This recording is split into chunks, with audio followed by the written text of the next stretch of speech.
What's up, everybody? Welcome back to my channel. It's your girl, Sister Girl on Films, and I am coming back with my recap and review of Lovecraft Country Season 1, Episode 2.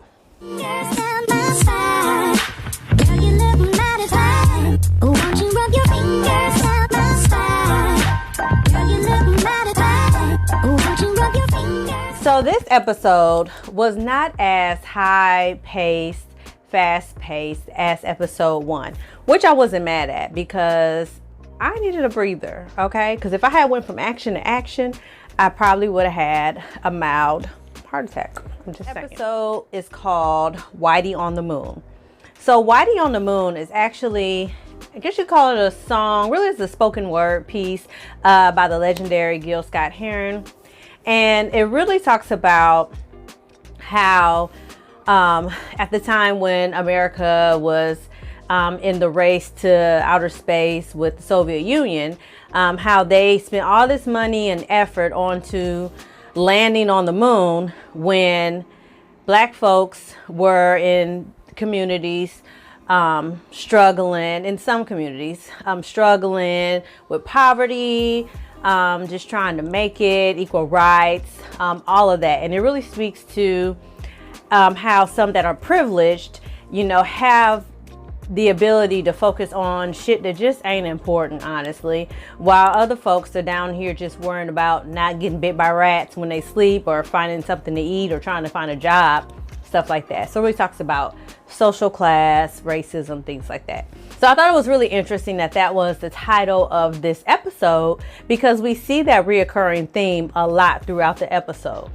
The episode opens with Uncle George and Letty jamming to the theme song from the Jeffersons, which is we're moving on up. You know, y'all know it. It's a jam. It's a whole bop.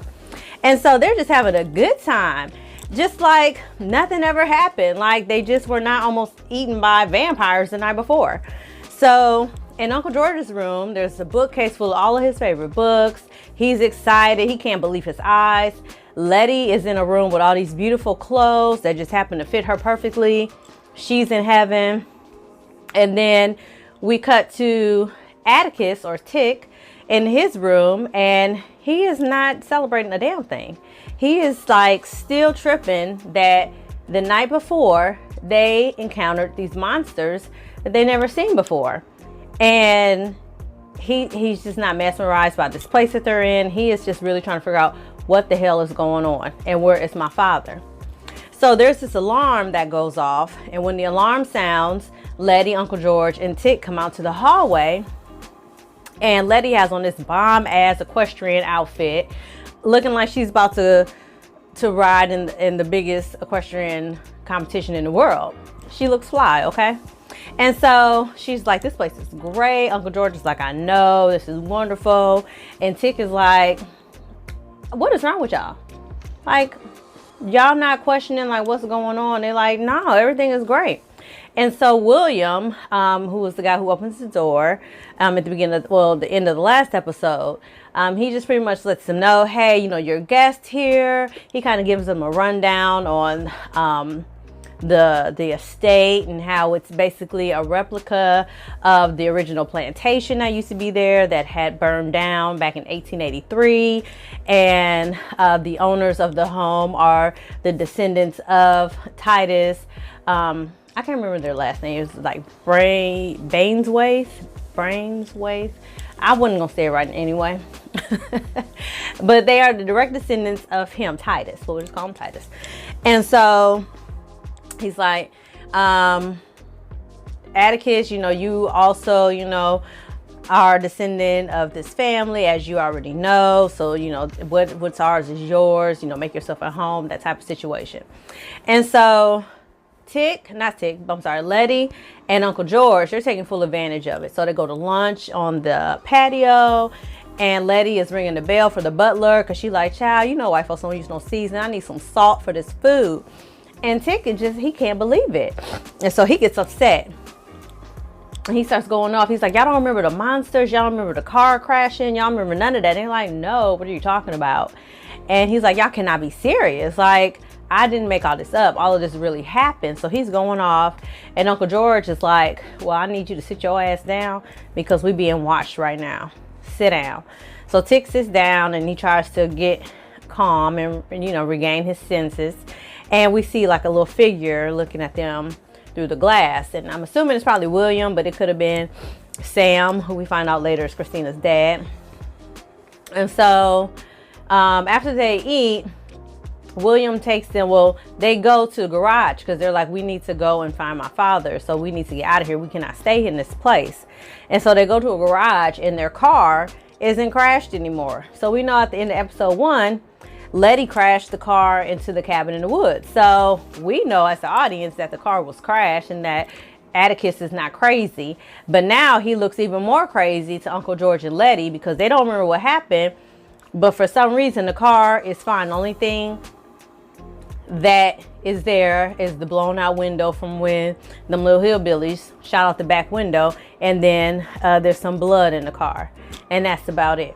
So William pops up out of thin air and he's like, yeah, I don't know, this is how the car came in, you know, we found it on the side of the road. And Tick is like, no, the hell you didn't. And William was like, I don't know what you're talking about, but that's where we found it. So Tick is mad and he like, F this ass. We need to find my father. Let's go. So they go out beyond the premises of the estate and they walk around this little small town, which the people walking around, they look like farming folk, you know, like they could be Amish, things like that. But Tick is like just walking around willy-nilly. I'm like, bruh, this is still 1950 South. Like, you still a black man in this town full of white folks and you just walking in people's yard and walking all aggressively. Like, calm down, sir. Like, I get that you are up in arms and everything is just not seeming right, and Letty and Uncle George remember nothing of what happened. I get it, but you need to calm down, bruh. And so he hears a dog whistle. Well, not a dog whistle. I'm sorry. You can't hear a dog whistle. But he hears a whistle, the same whistle that he heard the night before when the vampires got called off, or the monsters. And so he goes towards the sound of the whistle, and it's this lady. I forget her name, y'all. But she looked like the pictures that we've seen in books about slave catchers. That's what she looked like to me. Like her clothes, she had 2 German shepherds, and the German shepherds were like barking like crazy. And Atticus ran up on her and was like, you know, you were there last night. What happened last night? I heard that whistle last night. And she was like, you need to calm down and get up out my face. And so Atticus is being mad aggressive, which again, I understand because this is the same noise he heard last night. So obviously she knows something about what happened. And so Uncle George approached us and he was like, can you calm your dogs down? Because they were acting crazy. And she was like, well, obviously they not the ones that need to be on a leash. And I was like, oh, no, this bitch didn't. Oh, she's going to be trying it this episode. I can see it now. So she finally holds up her hand. The dogs calm down. And it was like, thank you. She's like, whatever. And so Uncle George asked her, you know, are you the sheriff of the town? And she's like, why would you ask me that? And he was like, well, because the way you're dressed, and this is the only like brick fortress type building in the town. So I'm assuming this is the jail. And so she was like, well, not really. You know, this is where we keep the carcasses of animals that tend to roam into our town. And so Uncle George is like, oh yeah, I did read that you guys get a lot of grizzly bears in the area. And she was like, the grizzlies really aren't the problem. It's the black bears that we have an issue with. And so Uncle George and Tick look at her like, bitch, because they call her T. They caught the shade. And she starts going on about how the blacks are the ones that she needs to watch out for because they're the ones that come in and out of town like they don't know that they're not supposed to be there, and they act like savages and animals, and they're always in business that don't belong to them, and they need to know their place. This is what this hoe said. And so they was like, oh, okay, bitch. And so, you know, the dogs start barking again, and then she calms them down. And Tick is like, she was pretty much like, well, what are y'all doing around here anyway? And Atticus is like, well, we're guests of the, y'all let me look up these people's name. Hold tight. So Atticus, I'm back, y'all. My bad. I wanted to make sure I said it right. So it's Braithwaite. So Atticus is like, we're guests of the Braithwaites. And she's like, oh, really? You don't look like you would be. And they like, well, we are, bitch. She's like, oh, okay. Well, I suggest you get out of this town and get back to the estate before sundown. We would hate for something to happen to you out here. So we have roll back to episode 1 of Sundown Town. And also, now we know that not only is it dangerous for them to be out at sundown because they might be in a sundown county, but also we now know that at sundown, that's when the monsters come out. And so they leave and they're headed back to the estate. And then while they're walking, Uncle George kind of stops suddenly. And Letty and Atticus are like, you know, what's wrong? And he's like, you know, Tick, your mama told me about her ancestors and how her great-great-grandmother ran through these woods and she was pregnant and she was just running and trying to save her baby, her unborn child, all this other stuff. And so Tick is like, well, how you know that? Why would she tell you that? She ain't tell nobody else nothing like that. And Uncle George is like, I don't know. Oh no, you know why she told you. You know why. And we're going to find out in a little bit why she told you. So while he's reminiscing on the love they had, Letty sees something moving in the ground. She's like, what the hell is that? So she walks a little bit closer. All of a sudden, damn sand monster or a root monster or them same creatures you saw from last night come from up underneath the ground. And one pops up on one side of them. They turn around, run the other way. Another one pops up on the other side of them. So pretty much they're cornered almost. And so they're like, oh shit, what the hell we gonna do? And so the same, we hear the whistle again. And so here comes Christina, the same lady we saw that saved them in episode 1. She comes on horseback and she's like, y'all need to get out of here and make it back before these monsters come back. And then the little slave catcher lady, the sheriff, she comes. And she's just like shaking her head like, I told y'all not to be out here. And so Atticus is like, yes, finally y'all believe me. Like, hello, do y'all see the monsters? And so Uncle George is like, what is all this dirt on me? Why am I so dirty? And Letty is like, yeah, what's going on? And Atticus is like, ain't this a bitch? And he realizes they must be under a spell. Because how would you not know that? And so they get back to the mansion. And Atticus is walking with Christina back to his room. And she's like, I just want you to know that all white people aren't bad. And we just want to be your friend. You know, we have you here in our house. We're, you know, feeding you. We're letting you have whatever, these luxuries. You know, we just want to be friends. And Atticus is like, well, if you want to be my friend so bad, why don't you break the spell that you have on my family so they can know what happened to them and have their memory? And so she's like, well, I can't really do that. And he was like, well, I can't really be your friend then. And so she's like, okay, I'll do it. But you have to basically participate in the things that we have going on if I do that for you. And he was like, fine, whatever. So she lifts the spell. And all of a sudden we hear Letty screaming. And so Atticus tries to leave his room to go to Letty. And Christina to put a spell on the damn, what's the word I'm looking for? The threshold of the door. So now he can't get out his room. And I'm like, this bitch. We go to Letty and she's like freaking out, like what the hell is going on? So she's in her room, she's screaming, she don't know what's happening, and then she hears somebody like trying to open up her door. So she she has a knife in her hand because you know she's about that business, and she goes behind like the wall or bookcase or whatever. And then the person finally gets into the room and Letty comes out ready to go, honey. TTG. Trained to go. She come out in stabbing motion and it's Tick. And I'm like, damn, okay, how he break the spell? Like what happened? Like does he have magical powers? Like how did he get through his threshold to get to Letty's door? So Letty is hugging him like, what's going on? He's like, you know, calm down. I'm here now. It'll be okay. He's trying to reassure her. And so they sit down and they start reminiscing and she starts talking about a little bit about her childhood and how her mama abandoned her. And Tick is like, you know, well, I'm here for you. I'm not going to abandon you. And they start kissing and making out. And I'm like, okay, about time. All this sexual chemistry been getting on my nerves. So while they're making out, the camera pans out and it goes to the opposite side of the mansion and into this window. And we see Tick is still in his room. And I said, I knew that wasn't Tick. I knew it, because wasn't no way he broke that spell to get out of that room. I knew someone right. We go to George, and George is in his room, and he sees one of his favorite books. So he moves it from the shelf, and removing it from the shelf opens up this secret passage. And so he goes into the secret room, and it's pretty much like a larger library.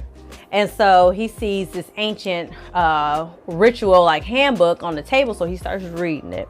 And then so we go back to Letty, and she and Tick are like getting really hot and heavy. He starts taking off his shirt and stuff, and she's like, okay, Tick, calm down. I don't think I want to do this, you know, chill out. And then and obviously we know it's not Tick now, but he's like looking crazy, like he's not hearing nothing she's saying.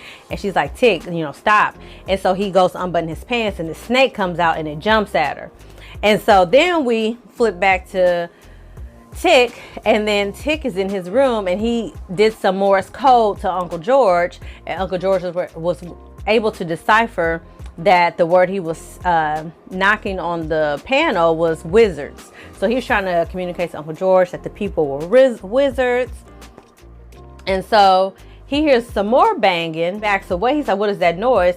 Here comes Jiha, who is the lady that he was on the phone with in the first episode, and she also was the alien in the beginning of the first episode, where I'm assuming this must be his boo thing, because she came out in like a military outfit trying to kill him. Like she got a knife, she fighting, so they like going at it, they thumping.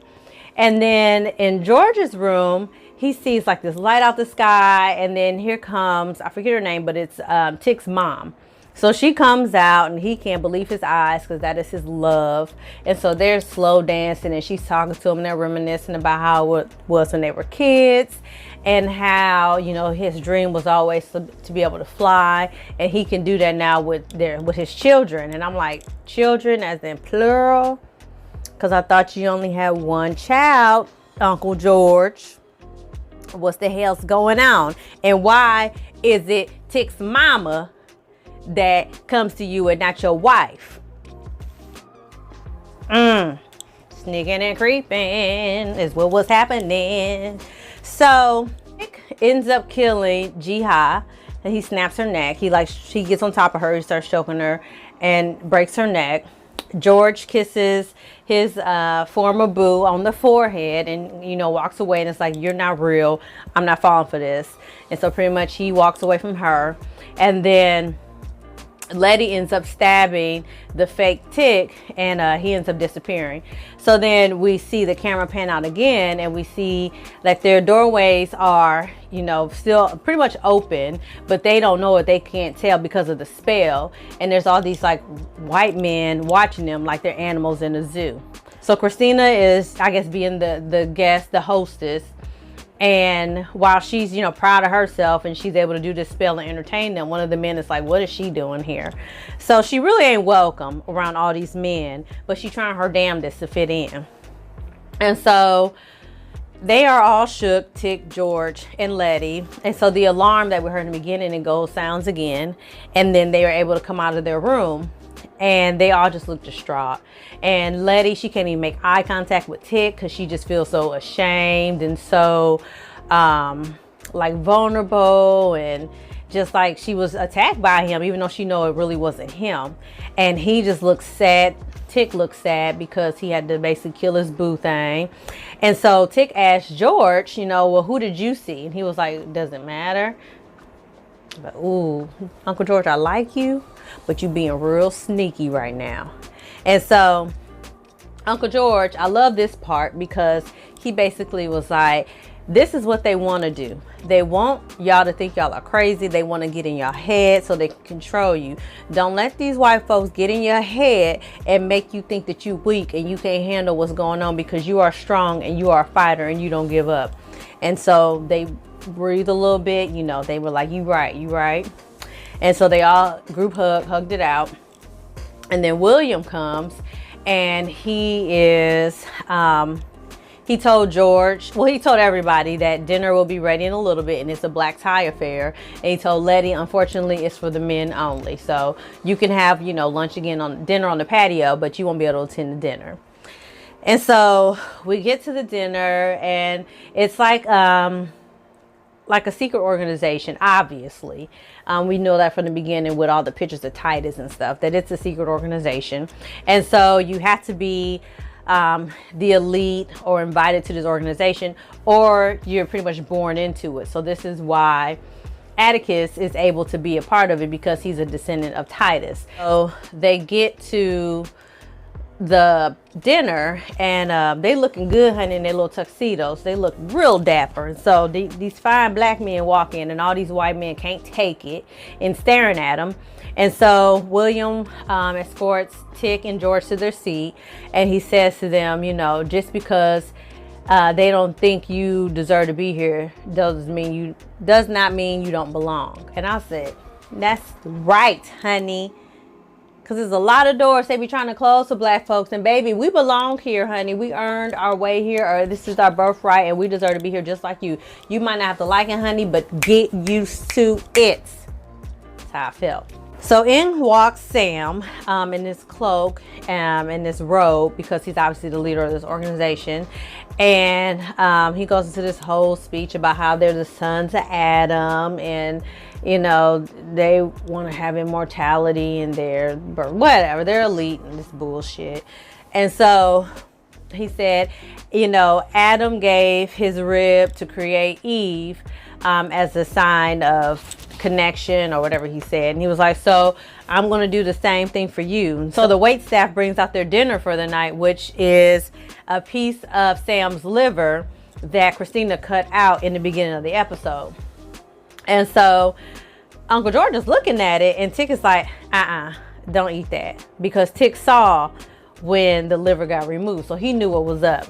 And so Uncle George gets up and he interrupts dinner, and he starts to make this speech about, he saw the manual about the organization, and he read the bylaws, found out that my nephew here, because he is a blood descendant of Titus, then that means not only is he eligible to be a member of this organization, but he can run and give orders because he is a blood relative. And so Titus is like, you're right. So I want everybody except for Sam to get the fuck up out of here. And so they look, and then the men, they are pissed off because how dare this colored man come in here and tell us what to do. And so I love this part, y'all. So Tick walk up to the main table where Sam is at, and he, you know, steps up to one of the men. He was like, gentlemen, that's an order. And so one of the men they all get up, but one of the men, you know, tries to get up in Tick's face, but he knew better. Tick is a big man with muscles. He didn't want none of that smoke. So he left the room, and Sam, he puts on his little reading glasses, and he said, let me tell you something. Just because I understand, you know, you a descendant and all that, but don't get it twisted, because I will fuck you up. That ain't what he said, but that's what he implied. And I believed him the way he was looking, honey. So he gets up and leaves, and Tick and George are like, damn, I can't believe that worked. And so they decide, okay, it's time for us to go ahead and find my dad, and let's go. So they go back to the tower that they saw earlier in the episode, because they figured that's where they were keeping Montrose. So they go back to the tower, and then they get inside, and Tick and George go down to the dungeon area. And so they find Montrose's flask, but they don't find Montrose. And so the little slave catcher chick, the sheriff, she comes down, and she's like, I told you those black bears don't know when they're caught, and they always want to be up in business. They ain't got nothing to do with them. So she points her gun at them and is like, my dogs are gonna have a good snack tonight. But she don't see my girl T behind her. So T is like, hey, she turned around, bop, upside the head with a shovel. She cracks her head. I said, come on, Letty. And so they knock her out. And so Letty is like, see down here? And it was like, no. So Uncle George thinks about the Count of Monte Cristo. And so he looks in the wall, because they don't find Montrose, and they see like this tunnel.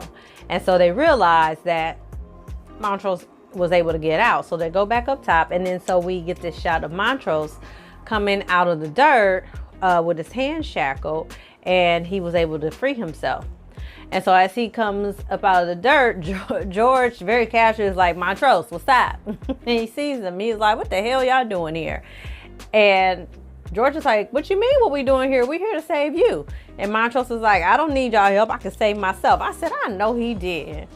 And so Tick is like, well, if you didn't need my help, why would you write this letter to me to tell me to come here if you didn't need our help? And Montrose is like, why would you listen to me now? We haven't talked in 5 years. So why would you listen to this random ass letter that I just randomly sent you to come here? And then that's when we realized that Montrose was really used as bait to get Tick to come to this place. And so they are in the car and they're like, shit, we about to get out of here. So they start driving out of the town. And so I'm like, it ain't gonna be this easy. I know something is about to happen. So they're driving and talking, and all of a sudden, boom, they hit like this, like a force field. So it like wrecks the front of the car and, stops them in their tracks on this bridge. So as they're trying to get out the car, Letty's hurt pretty bad, like she smacked her head or whatever. So they're all kind of hurt. And Sam and Christina pull up in a car. And so Sam comes out with a gun. And as Letty is trying to get out the car, he shoots her. And I'm like, this motherfucker shot my girl Letty. So he shoots Letty, and so she's hurt. Tick runs over to Letty, and he's like, it's okay. I'm with you, stay strong or whatever. And then so she passes out. And so Tick gets up. He like, what the fuck is you doing? Like, I'll do whatever you need me to do, just leave us alone. And so Sam is like, I'm gonna let you pick who's the next person I shoot. And so Tick looks at Montrose, his dad, and then he looks at Uncle George.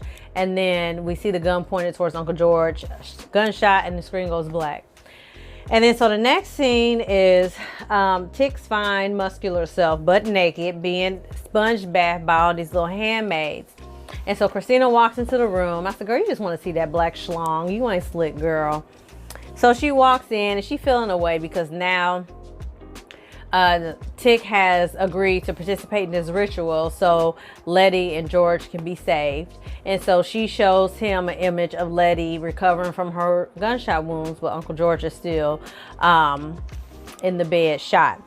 And so he's like, I'm gonna do this, y'all better, save my uncle, yada, yada, yada. And Christina's like, yeah, I'm gonna keep my word, whatever. And then Tick is pretty much going on about how she must feel a way because she's not part of this ritual and it's such a big deal. But obviously her daddy don't really care about her because she's not a man.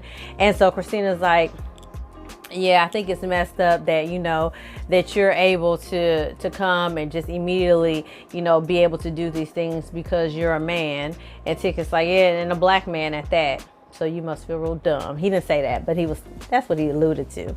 And then at one point he compared their family and his organization to the Klan. And Christina was like, bitch, we would never, ever associate ourselves with them little brokies.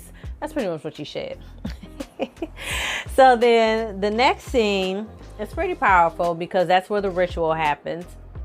And this is where we finally hear the spoken word piece by Gil Scott-Heron, Whitey's on the Moon. And so again, it comes back to this theme of these rich, privileged, elite white folks. They have so few worries in the world that they're concerned about trying to get immortality by going back to the Garden of Eden. Meanwhile, Tick and his family have to worry about not being in certain towns by the time the sun go down. They still having to drive out of the way places so they can eat at restaurants and go to the bathroom or movie theaters or whatever, where black people are allowed to be. They still don't have certain rights. Like, it's a whole thing. So I thought that it was pretty powerful that was the song that was played. And then also I thought it was super symbolic that in order for them to even get back to the Garden of Eden, they had to seek out this black man who they felt like who had tainted blood. But obviously his blood is strong enough that you need him in order for your spell to really work. So while they're doing this ritual and these demonic chants, really, and then so this portal opens up, and then in the portal we see an image of his great grandmother Hannah, and she's pregnant. So obviously it is the image of her as when she was a slave girl.